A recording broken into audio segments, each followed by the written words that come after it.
আমাদের আজকে যেখানে আসা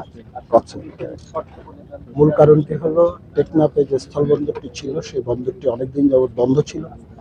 মিয়ানমারের সাথে আমাদের যে বাণিজ্য সম্প্রসারণের যে লক্ষ্য, সেই লক্ষ্যে আজকে বন্দরটি চালু করা হয়েছে।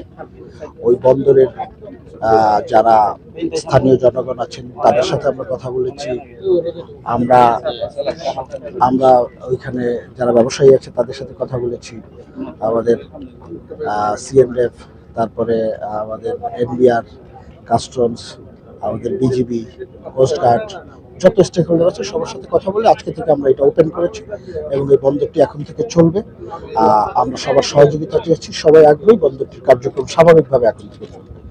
আর যে জেটিটির প্রশ্নটি করেছেন আপনি, এটি তো একটি চলমান প্রকল্প। এটি এবছরের মাঝামাঝি বা তার পরের দিকে নৌ পরিবহন মন্ত্রণালয়ে হস্তান্তর করা হবে।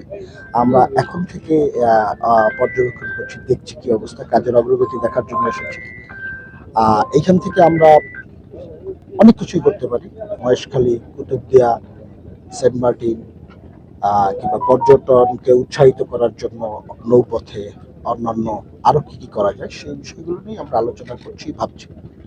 এই পর্যন্ত আমরা কন্টিনিউ অবৈধ স্থাপনা উচ্ছেদের জন্য কাজ করছি। আপনি এখানে ওই আসার পথেও দেখবেন অনেকগুলো অবৈধ স্থাপনা উচ্ছেদ করা হয়েছে। এইটি চলমান থাকবে, কারণ দেখেন মানুষের মধ্যে অপরাধ প্রবণতা আছে এবং কিছু কিছু প্রভাবশালীদের মধ্যে সরকারের বিভিন্ন সম্পত্তি অবৈধভাবে নিজের নিয়ন্ত্রণে রাখারও একটা প্রবণতা আছে।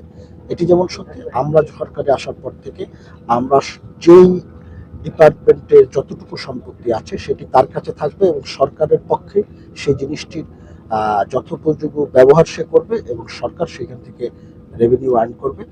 এটাই আমাদের লক্ষ্যমাত্রা এবং যে কোনো অবৈধ যে স্থাপনাগুলো আছে সেগুলো আমরা উচ্ছেদের জন্য আমরা সবসময় কাজ করছি।